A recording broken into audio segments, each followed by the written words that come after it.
Talking about test management in software development lifecycle, quality assurance identifies and fixes bugs early, ensuring high-quality software delivery.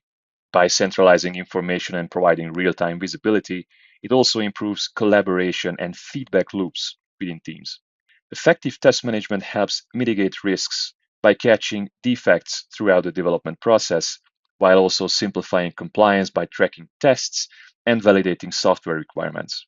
However, challenges do exist, such as human factors, where manual processes can lead to errors, though automation helps reduce the risk.